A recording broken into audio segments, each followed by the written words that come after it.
우리는 몇 주일째 계속해서 불안, 두려움이라고 하는 주제로 시리즈 설교를 듣고 있습니다. 오늘은 저와 여러분들이 살아가면서 미래 불확실성 속에서 많은 두려움과 불안이 있을 텐데, 돈, 재정에 대한 두려움이 있고, 실패에 대한 두려움이 있고, 죽음에 대한 두려움이 있는데, 여러분들은 어떤 두려움이 있는지요? 하나님 처음 만드신 세상은 너무나 풍성한 곳이었습니다. 참 행복한 곳이었죠. 사람을 처음 만들 때 하나님의 형상으로 만들면서 감성을 주었어요. 동물이나 식물에게는 없는 감성. 그 감성은 자유, 평화, 사랑, 만족, 기쁨, 행복이었죠. 그러나 아담과 하와가 주인을 바꿔치기, 즉 하나님을 경외하고 하나님의 말씀에 순종하는 것이 아니라 사탄의 말을 들음으로 말미암아 하나님 만든 세상이 고장이 나 버렸습니다. 그런데 세상만 고장나는 것이 아니라 사람의 감정까지도 고장이 났어요. 그래서 그 감정이 어떻게 고장이 났느냐 하니까 불안, 두려움, 근심, 걱정, 시기, 질투, 다툼, 불평, 불만, 번뇌, 이런 식으로 변하게 되었습니다. 비록 인간의 타락으로 저주는 받긴 했지만은 하나님은 회복을 약속하셨습니다. 예수 그리스도의 구원의 은총으로 말미암아, 그리고 성령의 능력으로 여러분들의 회복을 약속하셨는데, 두려움, 불안, 근심 속에서도 기쁨이 될 수 있는 자유, 행복을 하나님 안에서 맛볼 수 있도록 회복을 약속하셨습니다. 노아 홍수 이후에도 생육과 번성을 위한 하나님의 원래의 의도는 깨어지지 않았습니다. 하나님은 언제나 저와 여러분들이 두려움을 이기고 행복하기를 원하시고 풍요롭기를 원하신답니다. 그럼 어떻게 하면 우리가 두려움을 이기고 행복할 수 있을까? 어떻게 하면 우리가 두려움을 이기고 풍요로울 수 있을까? 하나님께서 재정의 두려움을 이기고 행복할 수 있는 두 가지 비밀을 주셨는데요. 즉 재정의 두려움, 돈 문제 말입니다. 여기에 대한 두려움을 이길 수 있는 두 가지 방법을 주셨는데, 첫째로는 뭐냐니까 하나님을 나의 필요를 채우시는 분으로 전적으로 신뢰하라는 겁니다. 나의 필요, 여러분 자녀의 필요, 여러분 가정의 필요, 이런 모든 필요를 채우실 수 있는 분으로 뭐 하라고요? 신뢰하라. 하나님을 신뢰한다는 말은 무슨 말이죠? 하나님을 경외한다는 말이고, 하나님을 경외한다는 말은 또 무슨 말일까요? 여호와의 명령과 규례를 지켜 행하는 것입니다. 여러분, 우리가 믿음이라는 말을 쉽게 얘기하는데 진짜 믿는다는 말은 무슨 말이냐면, 정말 하나님이 만유의 주, 만군의 주, 내 삶의 주인, 그분의 말에 내가 순종하면, 행하면 하나님이 역사하신다. 그걸 믿고 말씀 따라 순종하는 것입니다. 그런데 말씀 따라 순종하기가 그리 쉽지 않지요. 내 이웃을 내 몸과 같이 사랑하라. 시부모님을, 남편을, 아이들을, 또 교회 안의 형제를 주님처럼 사랑할 수 있는가? 쉽지가 않아요. 그래서 우리가 성령 충만함을 받아야 됩니다. 성령의 능력으로만 가능합니다. 그냥은 안 돼요. 여호와를 경외하며 그 길을 걷는 자에게는 복을 주시겠다고 시편 128편 1절에 약속하고 있습니다. 또 신명기 10장 13절에는 이렇게 말씀하십니다. 우리 함께 읽어보실까요? 신명기 10장 13절 시작. 내가 오늘 내 행복을 위하여 내게 명하는 여호와의 명령과 규례를 지킬 것이 아니냐? 여호와의 명령과 규례를 지키면 뭐 한다는 거예요? 행복하다는 겁니다. 하나님이 행복의 축복을 준다라고 하는 것입니다. 마태복음 6장 31절 33절에 이렇게 얘기합니다. 우리 함께 읽어보실까요? 마태복음 6장 31절에서 33절입니다.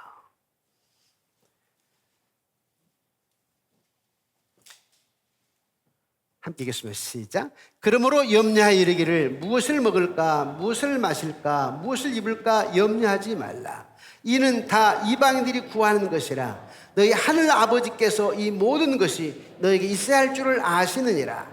그러므로 너희는 먼저 그의 나라와 그 의를 구하라. 그리하면 이 모든 것을 너에게 더하시리라. 아멘.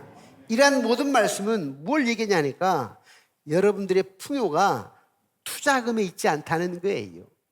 여러분의 노후의 풍요가 꼭 저축이나 주식에 있지 않다는 거예요. 여러분의 삶의 안전이라고 하는 것이 봉급에 달려있다는 건 아니에요. 왜요? 적금을 몇 억을 넣었는데 내가 한 90까지는 살지 100까지는 살지 하고 모아서 한 5억을 모았다고 합시다. 그런데 어떤 사람은 다 쓰지도 못하고 50 중반에 60 초반에 암으로 돌아가신 분들도 계세요.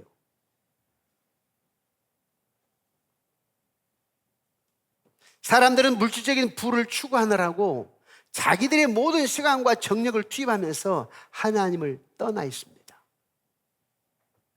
하나님은 예레미야 선지자를 통해서 말씀하셨습니다. 예레미야 17장 7절인데요. 우리 함께 읽어보실까요? 시작. 그러나 무릇 여호와를 의지하며 여호와를 의뢰하는 그 사람은 복을 받을 것이라. 사랑하는 성도 여러분, 재정의 두려움을 이기는 첫 번째 비결이 뭐예요? 나의 필요를 채우시는 하나님을 전적으로 신뢰하는 거라. 재정의 두려움을 이기는 두 번째 비결이에요. 그것은 여러분들이 조금은 들으면 얼굴이 굳어집니다마는 11조입니다. 11조. 하나님은 11조가 여러분의 재정의 영웅이 된다고 얘기합니다. 뭐가 된다고요? 재정의 영웅, 11조가. 여러분, 구약 성경의 제일 마지막 책이 뭐예요? 말라기지요. 말라기는 예수님께서 이 땅에 오시기 400년 전에 쓰여진 책이에요. 뿐만 아니라 이스라엘 백성들이 포로기에서 돌아온 지 100년쯤 지난 후에 쓰인 책입니다. 보세요. 이스라엘 백성들이 바벨론 포로에 끌려갔죠. 여호와 하나님을 전적으로 경외하지 않아서, 안식년을 지키지 않아서, 또 온전하게 11조를 드리지 않아서. 여러분, 안식년을요 왜 지키게 했느냐면, 야, 하늘의 피를 내리고 태양빛이 빛나게 하신 분이 누구예요? 여호와 하나님이라. 곡식의 열매를 맺게 하신 분이 하나님이시고 있게 하는 분이 하나님이시라는 거예요. 그래서 6년 동안 땅에 농사를 짓고 7년째 되는 해에는 땅을 쉬게 해라는 거죠. 왜? 7년째 농사 안 지어도 하나님 다 먹이신다는 거예요. 그래서 그 신앙 고백으로, 믿음으로 안식년을 지켜야 되는데 그들은 그러질 않았어요. 자기들이 스스로 노력을 해서 살 것처럼. 그러다 보니까 490년 동안 지키지 않다 보니까 포로로 끌려가서 77은 49, 딱 70년 동안 안 지켰거든. 70년 동안 포로 생활하게 하신 거예요. 70년 동안 포로 생활하면서 그들은 바벨론 강가에서 눈물로 회개했습니다. 우리를 구원해 주신다면, 우리를 다시 예루살렘으로 보내주신다면 성전을 재건하고 성벽을 재건하고 하나님을 경외하겠습니다 라고 했습니다. 그래서 그들의 눈물의 기도를 응답하셔서 보냈죠. 회복시켜 준 겁니다. 그러나 100년쯤 지나니까 또 하나님에 대해 무관심하기 시작합니다. 이스라엘 백성들이. 신앙 고백으로 하나님께 11조를 드려야 되는데 드리지 않고 하나님의 것을 도둑질했다는 것입니다. 11조를 드리면 하나님께서 번성케 하실 텐데 드리지 않아서 그만 이스라엘 공동체가 풍전등화 속에 있게 되었습니다. 그런데 11조라고 하는 것은 단순히 10분의 1을 의미하는 건 아닙니다. 우리가 받은 전체 중에서 첫 열매, 첫 것을 얘기합니다.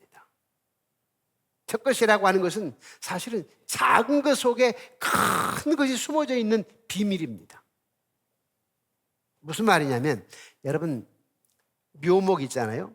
그냥 사과씨나 배씨를 심으면 안 나요. 그런데 접목된 묘목을 갖다 사과나무를 심게 되면 보통 3년에 나게 되죠, 열매를. 저도 어렸을 때 경험한 바 있어요. 아버님이 어디서 밤나무, 감나무, 묘목을 가지고 오셨어요.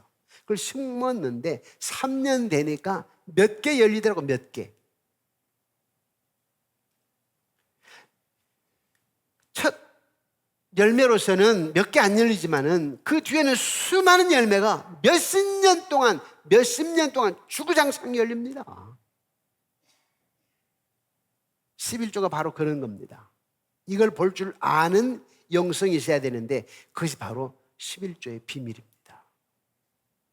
첫 열매 속에서 공급하신 하나님의 큰 복을 볼 줄 아는 사람이 성경 인물 가운데 누구냐 하면 바로 엘리야입니다. 엘리야 시대에 아합 왕이 이방 여인 이세벨을 아내로 맞이했어요. 이세벨이 들어올 때 뭘 가지고 들어오냐니까 바알 신 아세라 신을 가지고 들어왔어요. 그러다 보니까 집안이 또 나라가 이제 바알 아세라 신을 섬기게 된 겁니다. 그 결과 하나님이 노여워하셔서 심판하시는데 이스라엘에 3년 반 가뭄이 들게 한 겁니다. 3년 반. 그때 하나님은 엘리야 선지자를 통해서 갈멜산에 올라가 간절히 기도하게 만드는데 갈멜산에 올라간 이 엘리야는 땅에 무릎을 꿇고 얼굴을 무릎 사이에 집어넣고 간절히 기도합니다. 그러면서 사환에게 말합니다. 사환에게 이르기를 올라가서 말이야, 갈멜산에 올라가서 저 바다 쪽을 바라보면서 비가 올 징조가 보이는지 구름이 뜨는지 한번 좀 봐라. 그랬더니 사환이 갔다 오더니 전혀 안 보입니다. 두 번째 또 가봐라. 가서 보니 아무런 구름 조각이 없습니다. 또 와서 보고합니다. 전혀 비올 징조가 없습니다. 한참 기도하다가 또 사환에게 또 가봐라. 세 번째, 네 번째, 다섯 번째, 여섯 번째 갔다 왔는데 갔다 와가지고 아무런 기미가 보이지 않습니다. 비올 기미는 징조는 없습니다. 그래서 일곱 번째 또 보냈습니다. 일곱 번째 갔다 와서 손바닥만한 구름 조각이 보입니다. 아니 그 넓은 하늘에 손바닥만한 구름 조각, 무슨 비가 오겠습니까?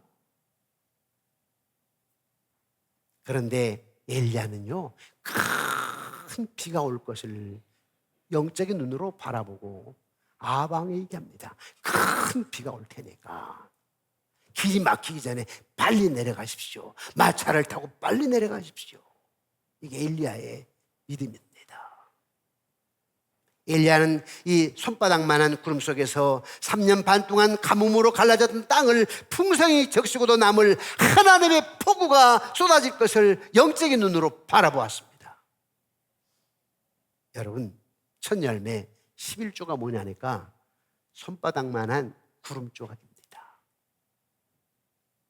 그 첫 열매는 앞으로 200년, 300년 맺을 열매를 생각하면 너무 작아 보이지만 그 속에는 하나님의 축복의 큰 폭우가 숨겨져 있는 것입니다.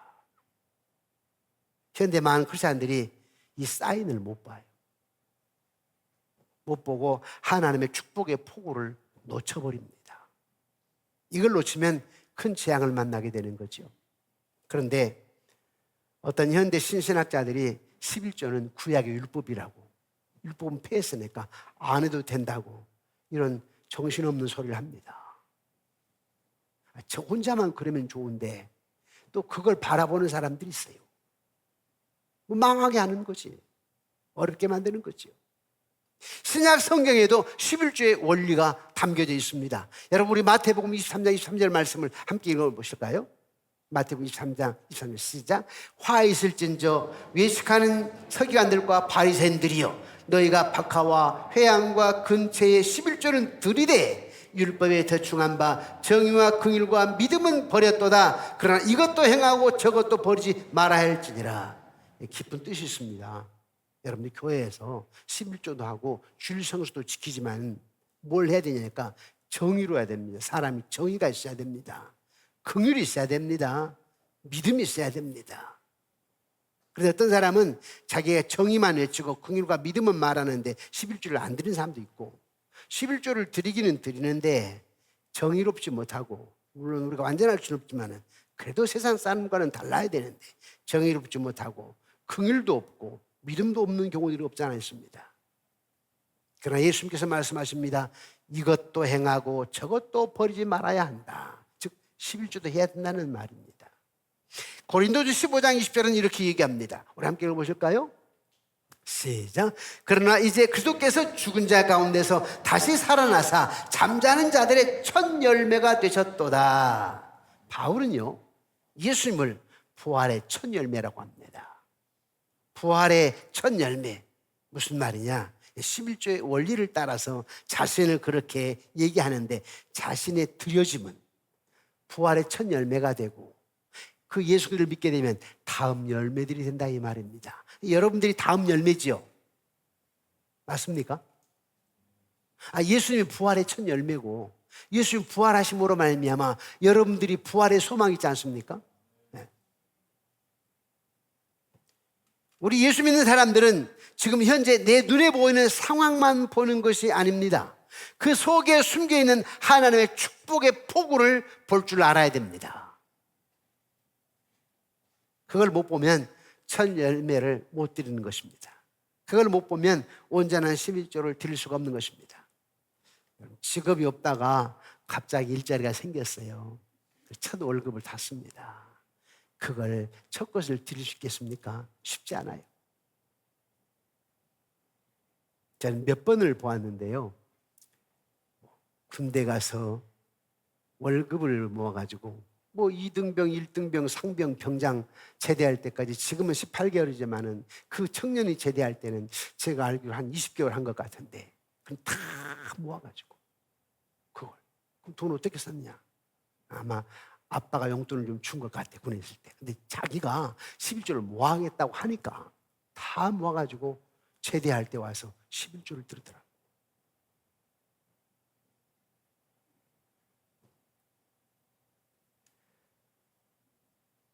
하나님께서 그걸 내놓으라네. 첫 월급을. 아니, 또 여러분 월급에 11조를 내놓으라네요. 우리 하나님이 없어서 그런가요? 손바닥만한 구름조각 같지만은 뒤에 숨겨져 있는 엄청난 것 때문에 그걸 주시려고 하는 신앙 고백, 신앙을 보고자 하신 것입니다. 하나님의 의도는 첫 열매를 내가 나한테 주는 것은 남은 모든 열매가 다 하나님의 것인데 너에게 더 큰 것으로 주겠다는 뜻입니다. 무시무시한 얘기지요. 무시무시한 얘기예요. 자, 보세요. 이스라엘 백성들이 400년 동안 종살이를 하다가 출애굽을 합니다. 출애굽을 할 때 애굽에다가 10가지 재앙을 내리는데 마지막 재앙이 뭐였어요? 장자를 죽이는 거, 짐승의 첫 새끼를 죽이는 거. 애굽의 모든 장자를 죽이는 겁니다. 짐승의 첫 새끼를 다 죽이는 겁니다. 장자와 짐승의 첫 새끼는 대표성의 원리입니다. 인류의 첫사람 대표 아담이 대표였어요. 아담 대표 한 사람이 죄를 범함으로 죄의 삭은 사망이라 우리에게 다 사망이 와버렸어요. 그러나 예수님, 제2의 아담인 예수님이 오셔가지고 우리를 대신 죽으시고 부활하심으로 말미암아 우리에게 영원한 생명을 주셨습니다. 대표성이 원리죠. 첫 것은 하나님의 것이라. 하나님께 첫 것을 드리면 첫 것도 책임져 주시고 나머지 모든 것도 책임져 주신다라고 하는 뜻입니다. 예레미야 2장 3절에 이렇게 얘기합니다. 우리 함께 읽어볼까요? 시작. 이스라엘은 여호와를 위한 성물 곧 그의 소산 중 첫 열매니 그를 삼키는 자면 모두 벌을 받아 재앙이 그들에게 닥치리라 여호와의 말씀이니라. 이스라엘은요 첫 열매입니다. 이스라엘이 뭐라고요? 첫 열매. 세계 수많은 민족들이 있는데 첫 열매가 이스라엘이라, 장자라. 그런데 이 첫 열매 이스라엘을 먹으면 어떻게 되느냐? 재앙을 받습니다. 바벨론이 그렇잖아요. 바벨론이 첫 열매 이스라엘을 삼켜버렸어요. 멸망시켰어요. 바벨론은 어떻게 됐죠? 바사 페르시아에 의해서 멸망당했습니다. 하나님이 가만 안 놔뒀어요. 자, 그런데 첫 열매를 하나님께 드리면 뭐 한다는 거예요? 내 창고가 가득히 차고 넘친다. 하나님이 손으로 들어서 우리 창고에 쏟아 붓는다는 것입니다. 말라기 3장 10절에 이렇게 얘기하고 있죠. 여러분 너무나 잘 알고 있는데 우리 함께 읽어보실까요? 시작. 만군의 여호와가 이르노라. 너희 온전한 11조를 창고에 들여 나의 집에 양식이 있게 하고 그 나를 시험하여 내가 하늘문을 열고 너희에게 복을 쌓을 것이 없도록 붙지 아니하나 보라. 아멘. 또 잠언 3장 9절 10절에 이렇게 얘기합니다. 한번 보실까요? 시작. 내 재물과 내 소산물의 처음 익은 열매로 여호와를 공경하라. 그리하면 내 창고가 가득히 차고 내 포도즙 틀에 새 포도즙이 넘치리라. 아멘. 며칠 전이었어요. 한 대학교 교수님 경제학자가 저에게 이렇게 얘기해요. 목사님, 앞으로 한국 경제 어려워집니다.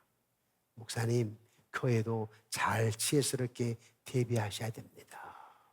얘기하시더라고요. 하지만 저는 주의 종으로서 무슨 생각을 하고 무슨 기도를 드렸느냐면, 하나님, 이스라엘이 육체적으로 첫 열매였다면, 세계 많은 나라 중에 첫 열매였다면, 하나님, 이 대한민국 사우스 코리아는 영적인 이스라엘 나라 땅이 아니겠습니까? 영적인 이스라엘 땅. 그래서 이 대한민국을 통하여서 땅까지 복음이 선포되도록 쓰실 나라가 아니겠습니까?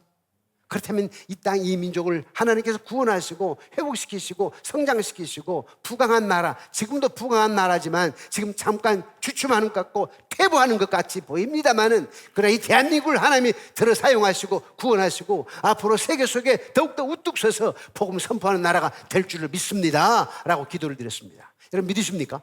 네, 믿음대로 됩니다. 걱정하지 마십시오. 저와 여러분이 기도하면 됩니다.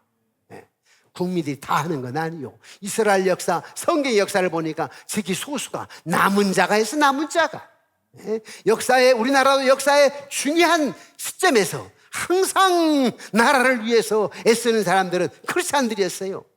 전에도 말씀을 드렸지만 서해안의 기름 유출 사건 때 누가 다 닦았어요?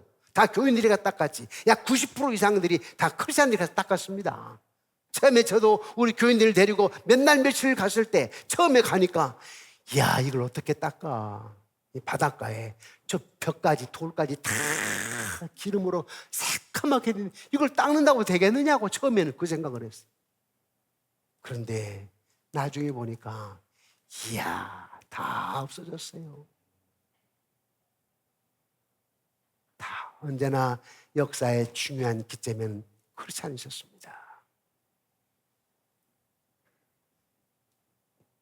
사랑하는 성도 여러분, 첫 열매를 하나님 앞에 드려 창고가 가득히 차고 넘치기를 주의 이름으로 축원합니다. 하나님의 손으로 들어서 창고에 쏟아붓는 축복이 여러분에게, 여러분 자녀 손손들에게 있어지기를 주님의 이름으로 축원합니다. 제가 오래전에 들었던 간증을 좀 전해드리겠습니다. 제가 한 14, 15년 전인데요, 한 감리교회 권사님의 간증입니다. 우리 장로교에서는 안수집사인데 감리교에서는 안수집사를 권사라고 합니다. 그러니까 남자죠. 이분이 대전 분이세요. 그런데 고등학교 때 꼴등, 400 몇십 명 가운데 꼴등. 자기 아버지가 육군 퇴위, 6.25 전쟁 가서 아빠를 잘 못 봤어요. 아버지가 전쟁 끝나고 53년 뒤 전쟁 끝나고 돌아오셨는데, 이분이 51년생입니다.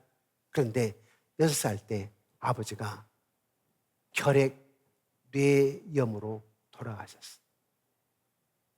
할머니가 늘 새벽교회를 다니시면서 아이들 놓고 기도하고 신앙으로 가르쳤어요. 꼴등이지만 엄마가 새벽 기도를 데리고 갑니다. 새벽 기도를 데리고 가셔서 하루는 아이 이름을 부르면서 로마서를 2번만 읽어라. 로마서를 2번만 읽어라. 그래서 엄마 말씀에 순종해서 로마서를 2번을 읽었답니다. 그랬더니 지혜가 열려가지고요, 꼴등 1등이 됐어. 제가 이제 우리 교회에서도 한 10몇 년 전에, 18, 9년 전이죠, 한 교수님을, 한 목사님을 간증으로 불렀어요. 그분은 전에는 옛날에 파고다공원 외국어 학원 원장이었어요. 돈 많이 번 사람이었죠. 근데 그분이 예수 믿고 목사가 되셨어요. 우리 교회 간증으로 오셨는데 당신의 아들이 용산고등학교에서 전체 꼴등, 반의 꼴등이 아니라 전체 꼴등. 그런데 하루는 이 목사님이 아들에게, 야, 방학을 했으니까 방학 동안에 성경을 3번을 읽으면 내가 네가 원하는 자전거를 사줄게. 그런데 이따 말아버려. 방학이 얼마 안 남아서 중간 이상 돼버렸어. 다시 얘기를 했습니다. 너 자전거 필요하지 않아? 자전거 줄 테니까 성경을 3번 읽어. 그때 얘 아이가 방에서 나오지도 않고 성경을 3번을 읽더랍니다. 몇 날 며칠 동안. 그런 뒤에 이 아이가 지혜의 문이 열렸어. 3학년 때 용산고 거의 1등이 돼버렸어. 와서 간증하시더라고. 지금은 그 아들이 목사가 됐습니다. 그래서 실력으로 서울대 연고대를 갈 수 있었는데 총신대학교 신학과를 가는 거예요. 아버지가 보낸 거예요. 훌륭한 목사가 됐죠. 그런데 이분, 지금 대전에서 꼴등했던 이분, 로마서를 2번 읽고 지혜의 문을 열려가지고 1등이 되고 서울대 의대를 갔습니다. 의대 수석으로 졸업을 했습니다. 그래서 첫 월급을 탔을 때 이걸 가지고 어머니, 홀어머니에게 달려갔어. 고기 사드리겠다고. 옛날에는 고생하게 되면 부모에게 효도하는 게 소고기 사드린 거잖아요. 가지고 그걸 하려고. 그랬더니 어머니가, 이게 첫 것이잖아, 첫 월급이잖아, 하나님께 드리자. 주일날 드리자. 주일날까지 기다리면 유혹을 받을까 봐 그 다음날 새벽에 갖다 드려버렸어. 이 아들은 좀 애석했죠. 그래서 엄마, 좀 고기 좀 사 먹어야지. 다시 올라갔습니다.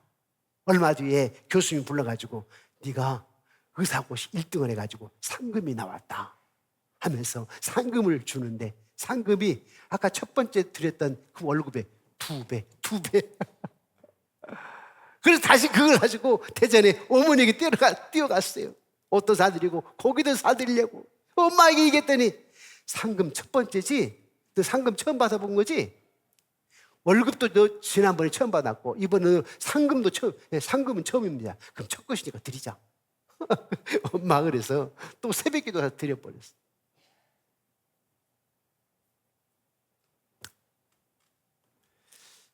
나중에 이 사람은 의사를 하고 미국 초청받아서 미국의 암 관련 의사로 최고입니다. 그분 이름이 원종수 권사. 집에 가셔가지고 유튜브에 원종수 권사, 목사도 있어요. 원종수 목사라. 그러니까 이분은 권사님이에요. 원종수 권사 치면 간증이 나와요. 12년, 15년 전에 간증들이 나와요. 51년생이니까 지금 70 거의 3, 4세 됐죠. 이분이 이렇게 얘기를 해요. 내가 하나님 앞에 복을 받고 살았던 것은 내가 미국에서 암연구사로서 최고가 된 것은 나의 어머니의 믿음 때문이었다. 내가 우리 어머니 첫 것을 드리고 첫 열매를 드림으로 나는 원 없이 재정의 영웅 11조가 재정의 영웅이 되어서 나는 풍요로울 수 있었다 하고 간증을 합니다. 여러분, 그 조그만 조각구름, 손바닥만한 구름 속에 감추어진 비밀을 그 시골의 권사님은 아셨던 것입니다.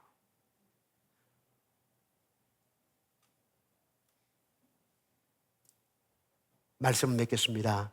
주님, 우리가 하늘의 모든 행복을 즐길 수 있기를 바라신답니다.